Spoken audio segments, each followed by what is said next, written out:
This is Secular Founding Period History, and my name is Tony Messina. Welcome to another presentation of America's Lost History. Jefferson on Slavery, Letters and Writings, Part 2 by Tony Messina. Areas of slavery affected by laws. There appears to be at least 3 areas of slavery that were affected by laws. The first is affecting the acquisition or the importation of slaves. The beginning of the end of slavery starts with a prohibition of the importation of slaves. This is what Jefferson promoted in both his state of Virginia as a member of the House of Burgesses and in the federal government as president, and he was successful in both. No other founder did anything like this at all or even came near. The second is the institution of slavery itself can be affected by various laws, from written laws to unwritten laws. There were all kinds of laws regarding slavery. There were laws defining every aspect of slavery, including laws that anchored slaves to land, and unwritten laws such as the rules for slaves who marry out of their plantation as agreed upon by their masters. The third is the freeing or the manumission of slaves, of which there were several ways to make this happen that will be explored in the following letters and writings. Slavery could hardly be ended instantly, as currently owned slaves were already property, yet, as you will see, the attempted African colonization of some slaves even required an agreement between master and slave. Table of Contents. Number 1, Autobiography, Revisals of the Law. Number 2, A Summary View, The Rights of British America. Number 3, Notes on Virginia, Description of the Laws. Number 4, Notes on Virginia, Manners. Number 5, Jefferson to Benjamin Banneker. Number 6, Jefferson to James Monroe. Number 7, Sixth Annual Message. Number 8, Jefferson to Henry Gregory. Number 9, Jefferson to John Lynch. Number 10, Jefferson to Edward Coles. Number 11, Jefferson to John Holmes. Number 12, Jefferson to Jared Sparks. Number 13, Jefferson to James Heaton. Number 1, Autobiography, Revisals of the Law. The bill on the subject of slaves was a mere digest of the existing laws respecting them, without any intimation of a plan for a future and general emancipation. It was thought better that this should be kept back, and attempted only by way of amendment whenever the bill should be brought on. The principles of the amendment, however, were agreed on, that is to say, the freedom of all born after a certain day and deportation at a proper age. But it was found that the public mind would not yet bear the proposition, nor will it bear it even at this day. Yet the day is not distant when it must bear and adopt it, or worse will follow. Nothing is more certainly written in the book of fate than that these people are to be free. Nor is it less certain that the two races, equally free, cannot live in the same government. Nature, habit, opinion has drawn indelible lines of distinction between them. It is still in our power to direct the process of emancipation and deportation peaceably and in such slow degree as that the evil will wear off insensibly, and their place be pari passu filled up by free white laborers. If, on the contrary, it is left to force itself on, human nature must shudder at the prospect held up. We should in vain look for an example in the Spanish deportation or deletion of the Moors. This precedent would fall far short in our case. Number 2, A Summary View, Rights of British America. It is now, therefore, the great office of His Majesty to resume the exercise of his negative power and to prevent the passage of laws by any one legislature of the empire, which might bear injuriously on the rights and interests of another. Yet this will not excuse the wanton exercise of this power which we have seen His Majesty practiced on the laws of American legislatures. For the most trifling reasons, and sometimes for no conceivable reason at all, His Majesty has rejected laws of the most salutary tendency. The abolition of domestic slavery is the great object of desire in those colonies, where it was unhappily introduced in their infant state. But previous to the enfranchisement of slaves it is necessary to exclude all further importations from Africa. Yet our repeated attempts to effect this by prohibitions and by imposing duties which might amount to a prohibition have been hitherto defeated by His Majesty's negative, thus preferring the immediate advantages of a few African corsairs to the lasting interests of the American states, and to the rights of human nature, deeply wounded by this infamous practice. Number 3. Notes on Virginia. Description of the laws. Slaves pass by descent and dower as lands do. Where the descent is from the parent, the heir is bound to pay an equal share of their value in money to each of his brothers and sisters. Slaves as well as lands were entailable during the monarchy, but by an act of the First Republican Assembly, all Dinees entail, present and future, were vested with the absolute dominion of the entailed subject, to make slaves distributable among the next of kin as other movables. To emancipate all slaves born after passing the act. The bill reported by the revisers does not itself contain this proposition, but an amendment containing it was prepared, to be offered to the legislature whenever the bill should be taken up, and further directing that they should continue with their parents to a certain age, then be brought up at the public expense to tillage, arts, or sciences according to their geniuses, till the females should be 18 and the males 21 years of age, when they should be colonized to such place as the circumstances of the time shall render most proper, sending them out with arms, implements of household, and of the handicraft arts, feeds, pairs of the useful domestic animals, etc., to declare them a free and independent people, and extend to them our alliance and protection, till they shall have acquired strength, and to send vessels at the same time to other parts of the world for an equal number of white inhabitants, to induce whom to migrate hither. Proper encouragements were to be proposed. It will probably be asked, why not retain and incorporate the blacks into the state, and thus save the expense of supplying by importation of white settlers the vacancies they will leave? Deep-rooted prejudices entertained by the whites, 10,000 recollections by the blacks of the injuries they have sustained, new provocations, the real distinctions which nature has made, and many other circumstances will divide us into parties and produce convulsions which will probably never end but in the extermination of the one or the other race. To these objections, which are political, may be added others, which are physical and moral. The first difference which strikes us is that of color. Whether the black of the Negro resides in the reticular membrane between the skin and scarf skin, or in the scarf skin itself, whether it proceeds from the color of the blood, the color of the bile, or from that of some other secretion, the difference is fixed in nature, and is as real as if its seat and cause were better known to us. And is this difference of no importance? Is it not the foundation of a greater or less share of beauty in the two races? Are not the fine mixture of red and white the expressions of every passion by greater or less suffusions of color in the one, preferable to that eternal monotony which reigns in the countenances, that immovable veil of black which covers all the emotions of the other race?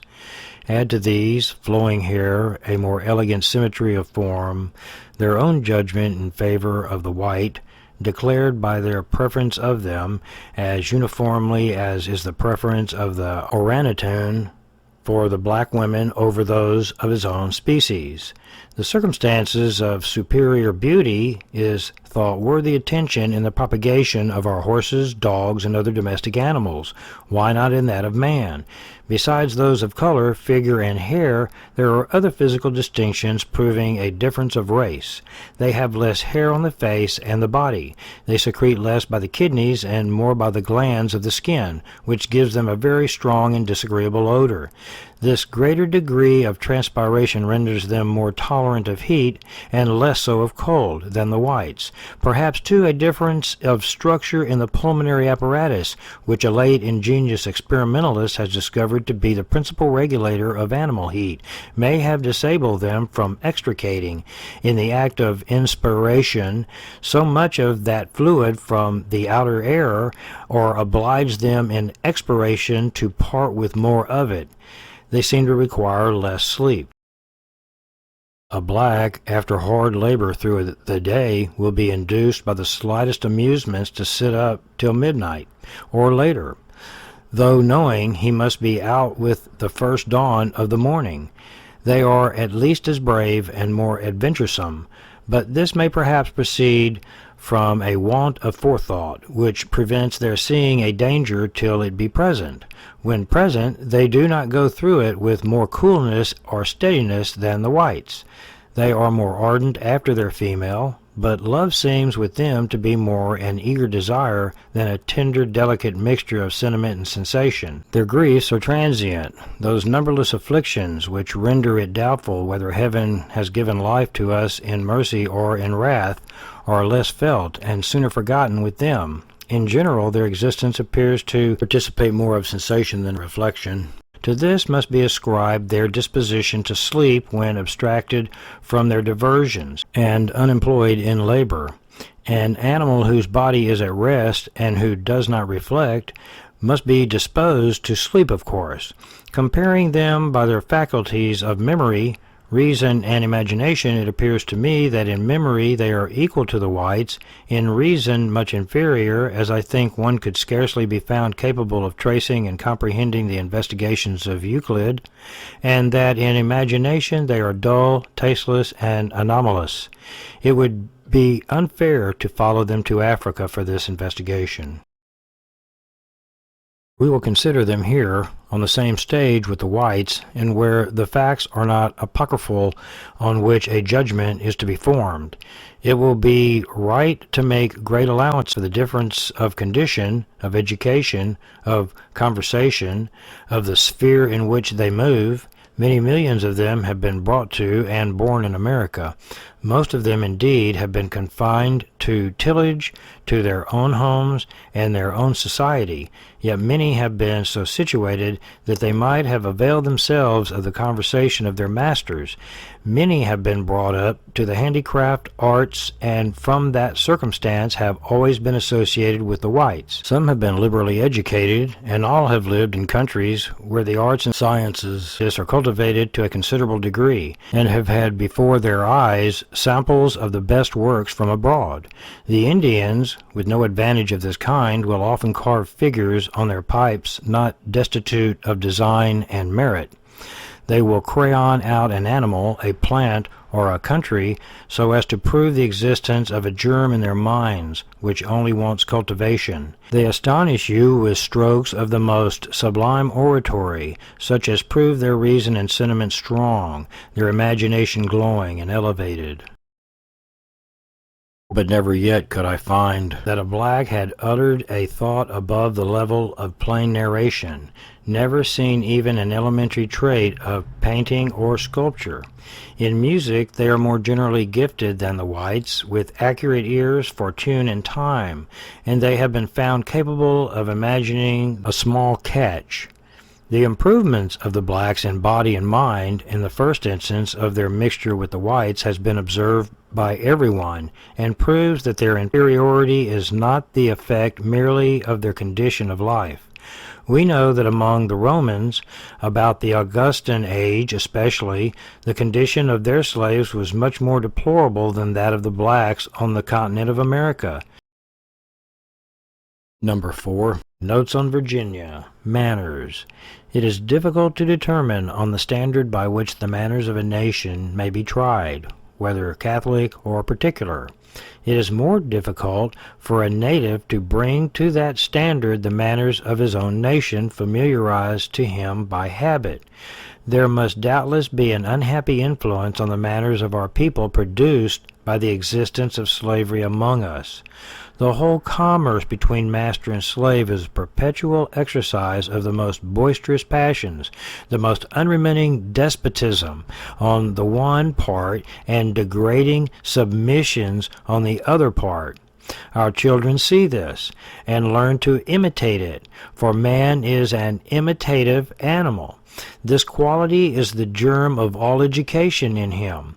From his cradle to his grave he is learning to do what he sees others do.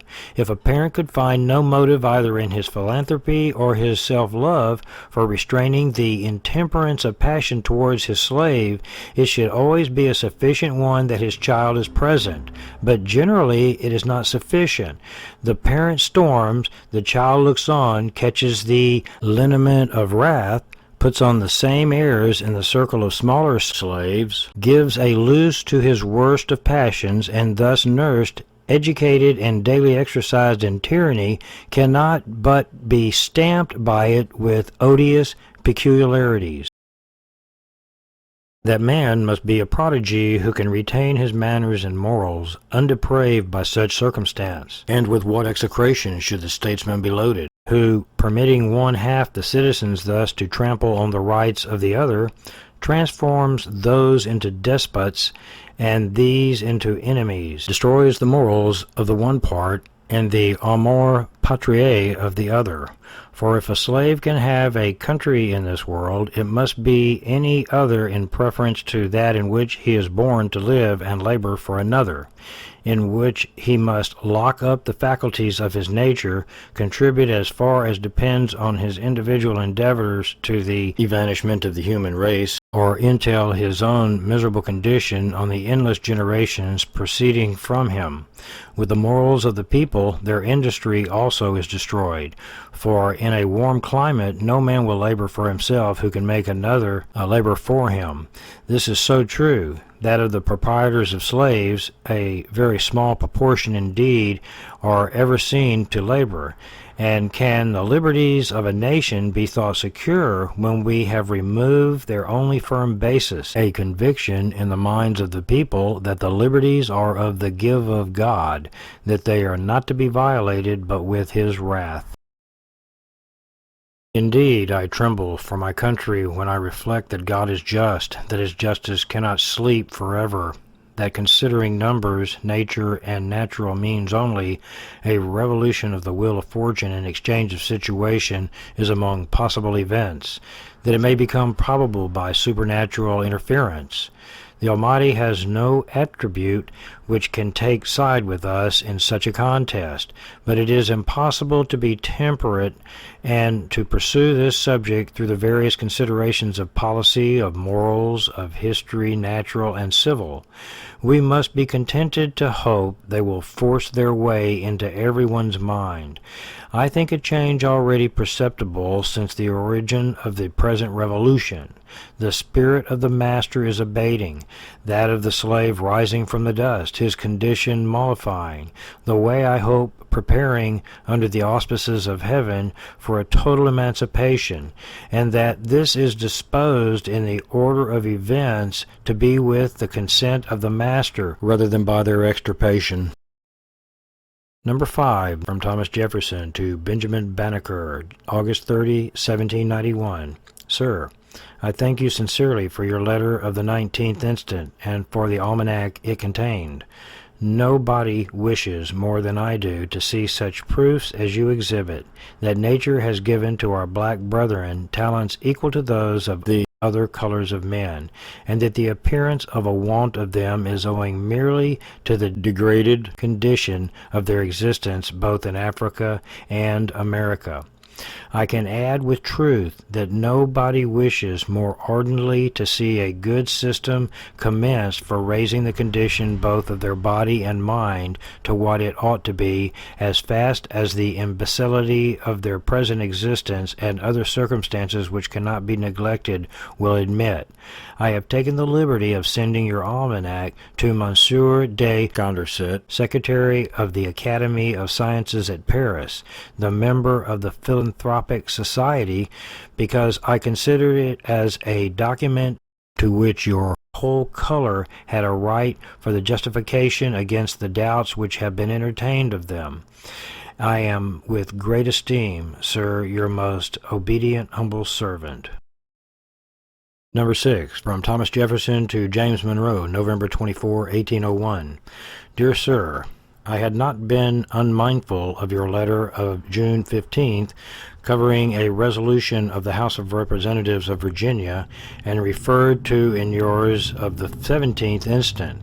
The importance of the subject and the belief that it gave us time for consideration till the next meeting of the legislature have induced me to defer the answer to this date.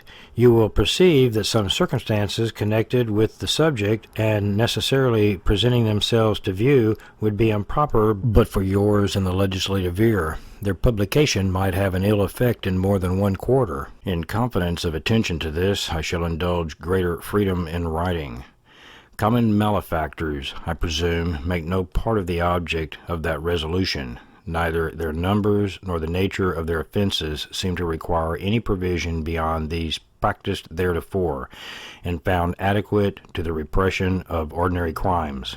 Conspiracy, insurgency, treason, rebellion, among that description of persons who brought on us the alarm, and on themselves the tragedy of 1800, were doubtless within the view of everyone, but many perhaps contemplated, and one expression of the resolution might comprehend a much larger scope. Respect to both opinions makes it my duty to understand the resolution in all the extent of which it is susceptible. The idea seems to be to provide for these people by a purchase of lands, and it is asked whether such a purchase can be made of the U.S. in their western territory. A very great extent of country north of the Ohio has been laid off into townships and is now at market, according to the provisions of the acts of Congress, with which you are acquainted. There is nothing which would restrain the state of Virginia either in the purchase or the application of these lands, but a purchase by the acre might perhaps be a more expensive provision than the House of Representatives contemplated. Questions would also arise whether the establishment of such a colony within our limits and to become a part of our Union would be desirable to the state of Virginia itself or to the other states, especially those who would be in its vicinity. Could we procure lands beyond the limits of the U.S. to form a receptacle for these people? On our northern boundary, the country not occupied by British subjects is the property of Indian nations, whose title would be to be extinguished with the consent of Great Britain, and the new settlers would be British subjects. It is hardly to be believed that either Great Britain or the Indian proprietors have so disinterested a regard for us as to be willing to relieve us by receiving such a colony themselves, and as much to be doubted whether that race of men could long exist in so rigorous a climate. On our western and southern frontiers, Spain holds an immense country, the occupancy of which, however, as in the Indian natives, except a few insulated spots possessed by Spanish subjects, it is very questionable indeed whether the Indians would sail, whether Spain would be willing to receive these people, and nearly certain she would not alienate the sovereignty. The same question to ourselves would recur here also as did in the first case. Should we be willing to have such a colony in contact with us? However, our present interests may restrain us within our own limits. It is impossible not to look forward to distant times when our rapid multiplication will expand itself beyond those limits and cover the whole northern, if not the southern continent, with a people speaking the same language, governed in similar forms, and by similar laws, nor can we contemplate with satisfaction either blot or mixture on that surface. Spain, France, and Portugal hold possessions on the southern continent, as to which I am not well enough informed to say how far they might meet our views, but either there or in the northern continent, should the constituted authorities of Virginia fix their attention or preference, I will have the dispositions of those powers sounded in the first instance. The West Indies offer a more probable and practicable retreat for them, inhabited already by a people of their own race and color, climates congenial with their natural constitution, insulated from the other descriptions of men. Nature seems to have formed these islands to become the receptacle of the blacks transplanted into this hemisphere. Whether we could obtain from the European sovereign of those islands leave to send thither the persons under consideration, I cannot say, but I think it more probable than the former propositions because of their being already inhabited more or less by the same race. The most promising portion of them is the island of San Domingo, where the blacks are established into a sovereignty de facto and have organized themselves under regular laws and government. I should conjecture that their present ruler might be willing, on many considerations, to receive even that description which would be exiled for acts deemed criminal by us, but meritorious perhaps by him. The possibility that these exiles might stimulate and conduct vindictive or predatory descents on our coasts and facilitate concert with their brethren remaining here looks to a state of things between that island and us not probable on a contemplation of our relative strength and of the disproportion daily growing, and it is overweighted by the humanity of the measures proposed and the advantages of disembarrassing ourselves of such dangerous characters. Africa would offer a last and undoubted resort if all others more desirable should fail us. Whenever the legislature of Virginia shall have brought its mind to a point so that I may know exactly what to propose to foreign authorities, I will execute their wishes with fidelity and zeal. I hope, however, they will pardon me for suggesting a single question for their own consideration. When we contemplate the variety of countries and of sovereigns towards which we may direct our views, the vast revolutions and changes of circumstances which are now in the course of progression, the possibilities that arrangements now to be made with a view to any particular plan may, at no great distance of time, be totally deranged by a change in sovereignty of government or of other circumstances, it will be for the legislature to consider whether, after they shall have made all those general provisions which may be fixed by their legislative authority, it would be reposing too much confidence in their executive to leave the place of regulation to be decided on by them. They could accommodate their arrangements to the actual state of things in which countries or powers may be found to exist at the day, and may prevent the effect of the law from being defeated by intervening changes. This, however, is for them to decide. Our duty will be to respect their decision. Number 7. Sixth Annual Message, December 1806. I congratulate you, fellow citizens, on the approach of the period at which you may interpose your authority constitutionally to withdraw the citizens of the United States from all further participation in this violation of human rights which have been so long continued on the unoffending inhabitants of Africa, and which the morality, the reputation, and the best interests of our country have long been eager to proscribe. Although no law you may pass can take prohibitory effect till the first day of the year 1808, yet the intervening period is not too long to prevent, by timely notice, expedition which cannot be completed before that day. Number 8. Thomas Jefferson to Henry Gregory, February 25, 1809.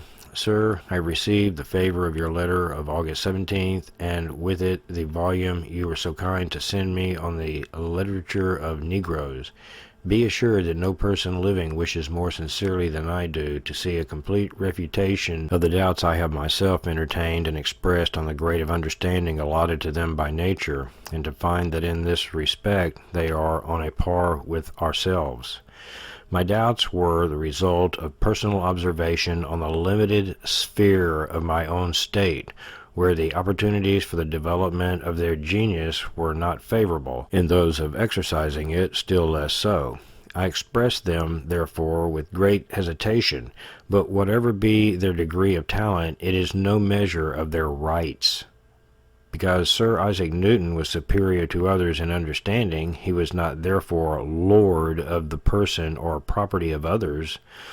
On this subject they are gaining daily in the opinions of nations, and hopeful advances are making towards their re-establishment on an equal footing with the other colors of the human family.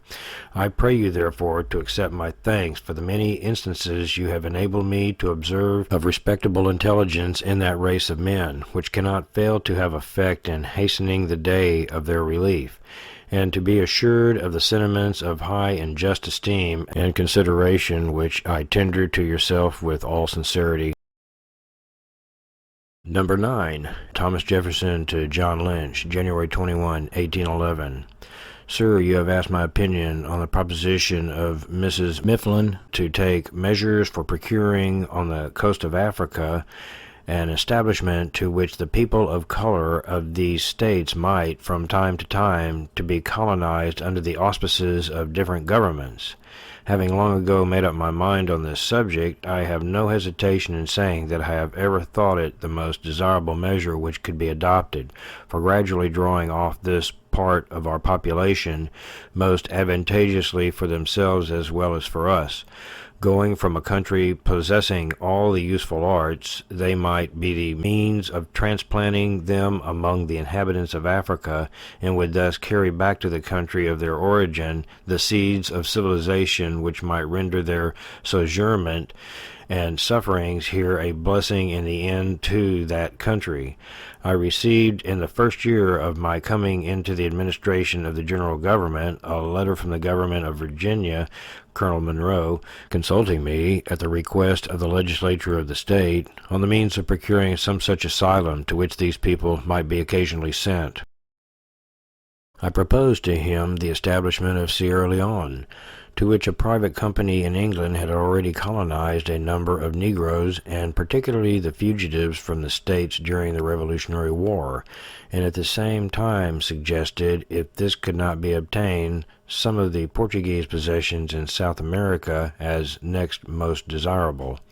The subsequent legislature approving these ideas, I wrote the ensuing year, 1802, to Mr. King, our minister in London, to endeavor to negotiate with the Sierra Leone Company a reception of such of these people as might be colonized thither. He opened a correspondence with Mr. Wedderburn and Mr. Thornton, secretaries of the company, on the subject, and in 1803 I received through Mr. King the result, which was that the colony was going on, but in a languishing condition, that the funds of the company were likely to fail, as they received no returns of profit to keep them up, that they were therefore in treaty with their government to take the establishment off their hands, but that in no event they should be willing to receive more of these people from the United States, as it was exactly that portion of their settlers which had gone from hence, which, by their idleness and turbulence, had kept the settlement in constant danger of dissolution, which could not have been prevented but for the aid of the marooned Negroes from the West Indies, who were more industrious and orderly than the others, and supported the authority of the government and its laws. I think I learned afterwards that the British government had taken the colony into its own hands, and I believe it still exists. The efforts which I made with Portugal to obtain an establishment for them within their claims in South America proved also abortive. You inquire further whether I would use my endeavors to procure for such an establishment security against violence from other powers, and particularly from France. Certainly I shall be willing to do anything I can to give it effect and safety, but I am but a private individual, and could only use endeavors with private individuals, whereas the nation government can address contrast themselves at once to those of Europe to obtain the desired security, and will unquestionably be ready to exert its influence with those nations for an object so benevolent in itself, and so important to a great portion of its constituents. Indeed, nothing is more to be wished than that the United States would themselves undertake to make such an establishment on the coast of Africa.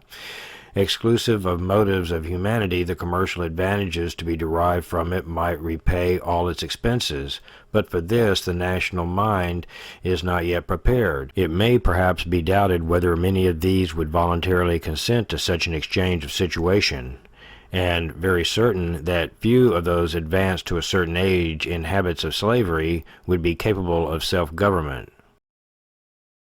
This should not, however, discourage the experiment nor the early trial of it, and the proposition should be made with all the prudent cautions and attentions requisite to reconcile it to the interests, the safety, and the prejudices of all parties. Number 10, from Thomas Jefferson to Edward Coles, August 25, 1814. Dear Sir, your favor of July 31 was duly received, and was read with peculiar pleasure. The sentiments breathed through the whole do honor to both the head and heart of the writer. Mine on the subject of slavery of Negroes have long since been in possession of the public, and time has only served to give them stronger root. The love of justice and the love of country plead equally the cause of these people, and it is a moral reproach to us that they should have pleaded it so long in vain, and should have produced not a single effort, nay, I fear not much serious willingness to relieve them and ourselves from our present condition of moral and political reprobation. From those of the former generation who were in the fullness of age when I came into public life, which was while our controversy with England was on paper only, I soon saw that nothing was to be hoped. Nursed and educated in the daily habit of seeing the degraded condition, both bodily and mental, of those unfortunate beings, not reflecting that that degradation was very much the work of themselves and the fathers, few minds have yet doubted but that they were as legitimate subjects of property as their horses and cattle. The quiet and monotonous course of colonial life has been disturbed by no alarm and little reflection on the value of liberty. And when alarm was taken at an enterprise on their own, it was not easy to carry them to the whole length of the principles which they invoke for themselves. In the first or second session of the legislature after I became a member, I drew on this subject the attention of Colonel Bland, one of the oldest, ablest, and most respected members, and he undertook to move for a certain moderate extensions of the protections of the laws of these people. I seconded his motion, and as a younger member was more spared in the debate, but he was denounced as an enemy of his country and was treated with the grossest indecorum. From an early stage in our revolution, other and more distant duties were assigned to me, so that from that time till my return from Europe in 1789, and I may say till I returned to reside at home in 1809, I had little opportunity of knowing the progress of public sentiment here on this subject. I had always hoped that the younger generation, receiving their early impressions after the flame of liberty had been kindled in every breast, and had become, as it were, the vital spirit of every American, that the generous temperament of youth, analogous to the motion of their blood, and above the suggestions of avarice, would have sympathized with oppression wherever found, and proved their love of liberty beyond their own share of it. But my intercourse with them, since my return, has not been sufficient to ascertain that they have made towards this point the progress I had hoped. Your solitary but welcome voice is the first which has brought this sound to my ear, and I have considered the general silence which prevails on this subject as indicating an apathy unfavorable to every hope. Yet the hour of emancipation is advancing in the march of time. It will come, and whether brought on by the generous energy of our own minds or by the bloody process of St. Domingo, excited and conducted by the power of our present enemy, if once stationed permanently within our country and offering asylum and arms to the oppressed, is a leaf of our history not yet turned over to the method by which this difficult work is to be effected if permitted to be done by ourselves. I have seen no proposition so expedient on the whole as that as emancipation of those born after a given day, and of their education and expatriation after a given age. This would give time for a gradual extinction of that species of labor and substitution of another, and lessen the severity of the shock which an operation so fundamental cannot fail to produce. For men probably of any color, but of this color, we know, brought from their infancy without necessity for thought or forecast, are by their habits rendered as incapable as children of taking care of themselves, and are extinguished promptly wherever industry is necessary for raising young. In the meantime, they are pests in society by their idleness and the depredations to which this leads them. Their amalgamation with the other color produces a degradation which no lover of this country, no lover of excellence in the human character, can innocently consent.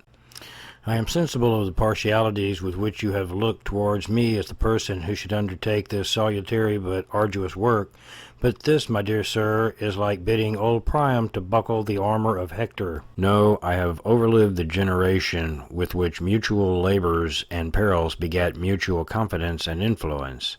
This enterprise is for the young, for those who can follow it up, and bear it through to its consummation. It shall have all my prayers, and these are the only weapons of an old man. But in the meantime, are you in abandoning this property, and your country with it? I think not. My opinion has ever been that, until more can be done for them, we should endeavor, with those whom fortune has thrown on our hands, to feed and clothe them well, protect them from all ill usage, require such reasonable labor only as is performed voluntarily by freemen, and be led by no repugnancies to abdicate them, and our duties to them. The laws do not permit us to turn them loose. If that were for their good, and to commute them for other property is to commit them to those whose usage of them we cannot control.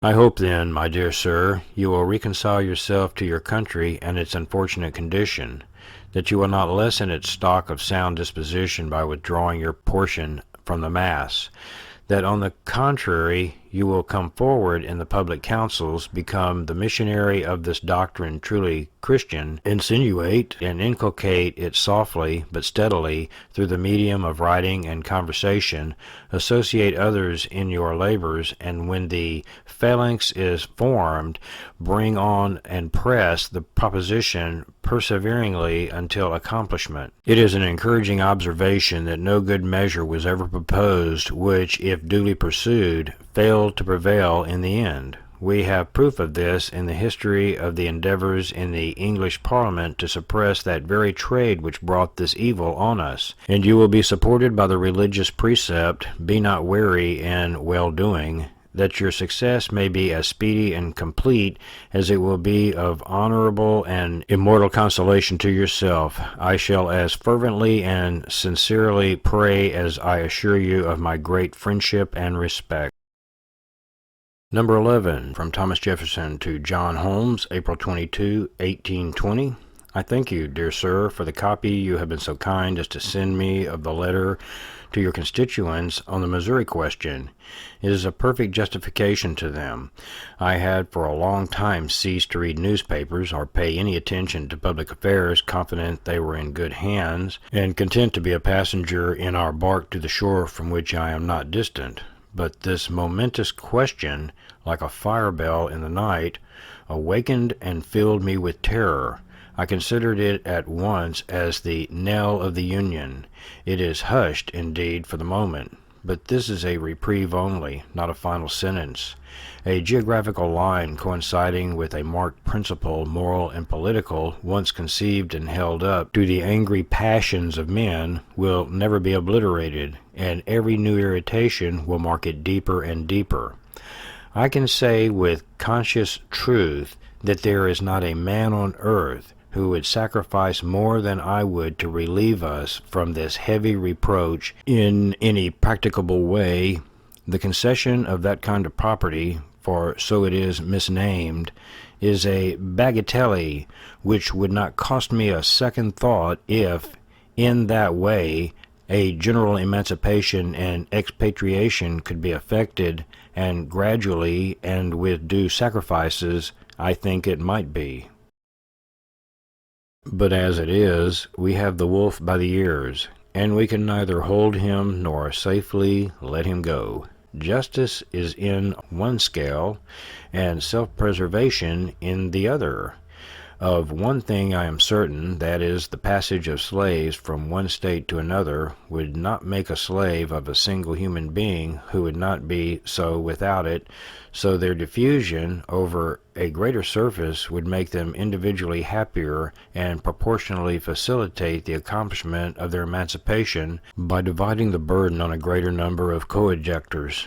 And abstinence, too, this act of power, would remove the jealousy excited by the undertaking of Congress to regulate the condition of the different descriptions of men composing a state. This certainly is the exclusive right of every state, which nothing in the Constitution has taken from them and given to the general government. Could Congress, for example, say that the non-freemen of Connecticut shall be freemen, or that they shall not emigrate into any other state? I regret that I am now to die in the belief that the useless sacrifice of themselves by the generation of 1776 to acquire self-government and happiness to their country is to be thrown away by the unwise and unworthy passions of their sons, and that my only consolation is to be that I live not to weep over it, if they would but dispassionately weigh the blessing they will throw away against an abstract principle more likely to be affected by union than by schism. They would pause before they would perpetrate this act of suicide on themselves, and of treason against the hopes of the world. To yourself, as the faithful advocate of the Union, I tender the offering of my high esteem and respect. Number 12, from Thomas Jefferson to Jared Sparks, February 4, 1824. Dear Sir, I duly received your favor on the 13th, and wish it the last number of the North American Review. This has anticipated the one I should receive in course, but have not yet received, under my subscription to the new series. The article on the African colonization of the people of color, to which you invite my attention, I have read with great consideration. It is indeed a fine one, and will do much good. I learned from it more, too, than I had before known of the degree of success and promise of that colony. In the disposition of these unfortunate people, there are two rational objects to be distinctly kept in view. First, the establishment of a colony on the coast of Africa, which may introduce among the aborigines the arts of cultivated life and the blessings of civilization and science. By doing this, we may make to them some retribution to the long course of injuries we have been committing on their population, and considering that these blessings will descend to we shall in the long run have rendered them perhaps more good than evil. To fulfill this object, the colony of Sierra Leone promises well, and that of Mesorado adds to our prospect of success.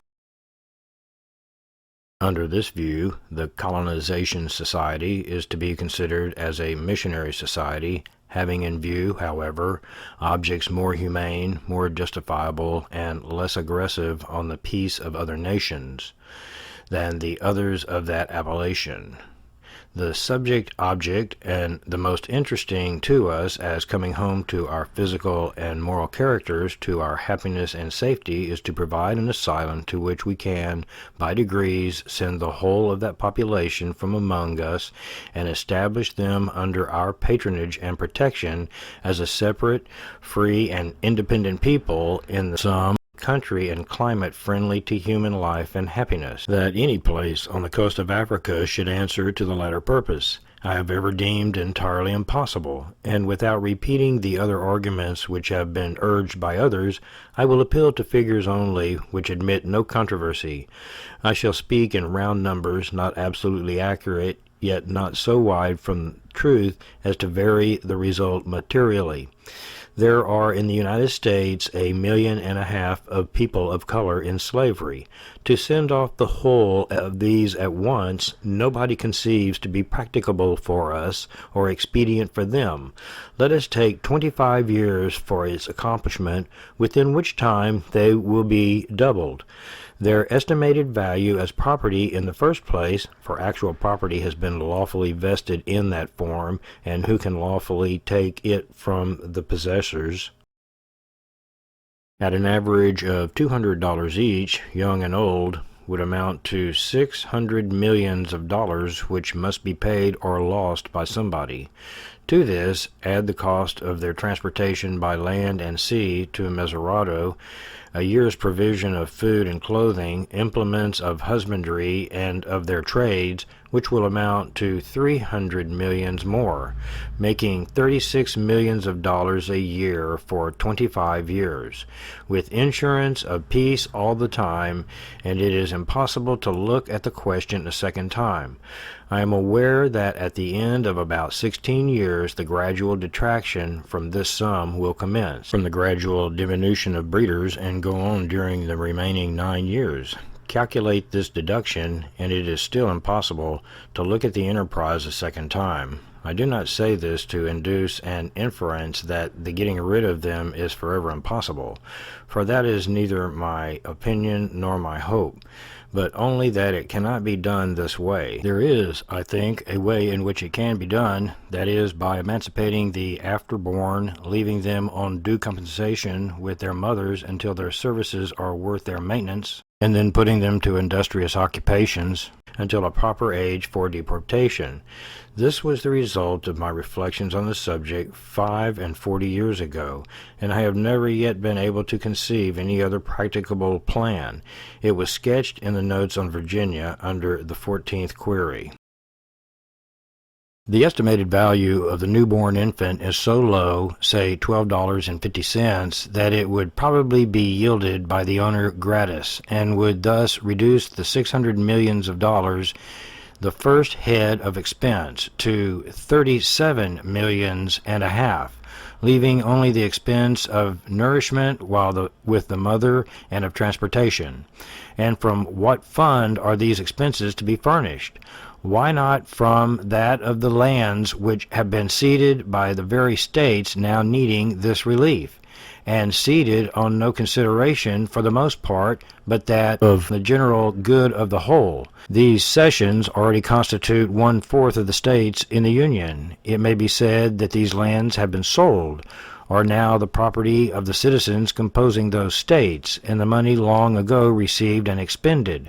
But an equivalent of lands in the territories since acquired may be appropriated to that object, or so much at least as may be sufficient, and the object, although more important to the slave states, is highly so to the others also, if they were serious in their arguments on the Missouri question. The slave states, too, if more interested, would also contribute more by their gratuitous liberation, thus taking on themselves alone the first and heaviest item of expense.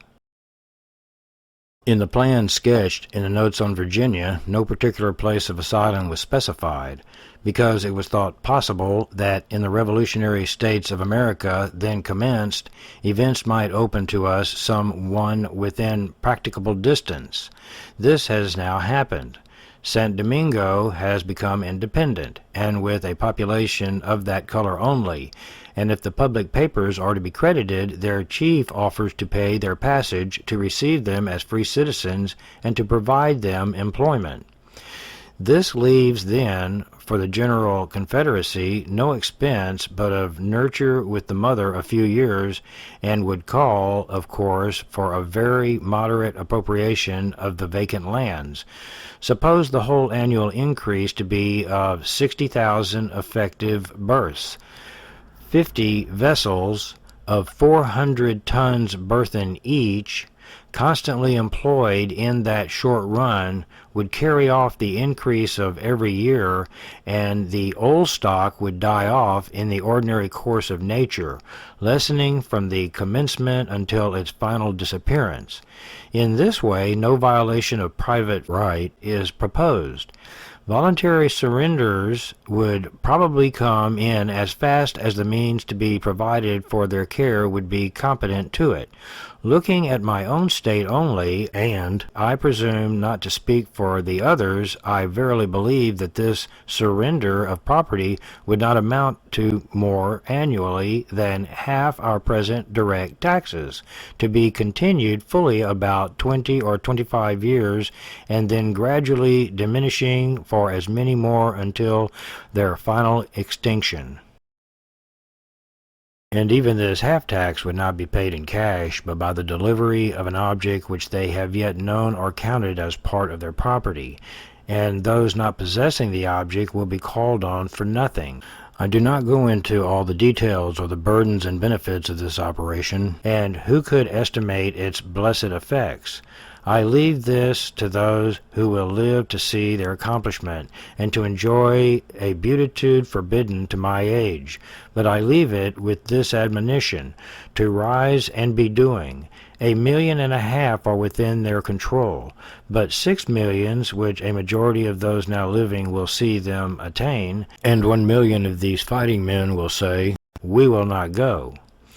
I am aware that this subject involves some constitutional scruples, but a liberal construction justified by the object may go far, and as amendment of the Constitution, the whole length necessary. The separation of infants from their mothers, too, would produce some scruples of humanity, but this would be straining at a gnat and swallowing a camel.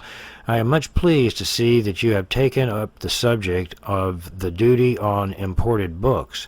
I hope a crusade will be kept up against it, until those in power shall become sensible of this stain on our legislation, and shall wipe it from their code, and from the remembrance of man, if possible. I salute you with assurances of high respect and esteem. Persuasion, Perseverance, and Patience. Number 13. Thomas Jefferson to James Heaton, May 20, 1826. Dear Sir, the subject of your letter of April 20 is one on which I do not permit myself to express an opinion, but when time, place, and occasion may give it some favorable effect. A good cause is often injured more by ill-timed efforts of its friends than by the arguments of its enemies. Persuasion, perseverance, and patience are the best advocates on questions depending on the will of others. The revolution in public opinion which this cause requires is not to be expected in a day, or perhaps in an age, but time, which outlives all things, will outlive this evil also. My sentiments have been 40 years before the public. Had I repeated them 40 times, they would only have become the more stale and threadbare. Although I shall not live to see them consummated, they will not die with me, but living or dying, they will ever be in my most fervent prayer.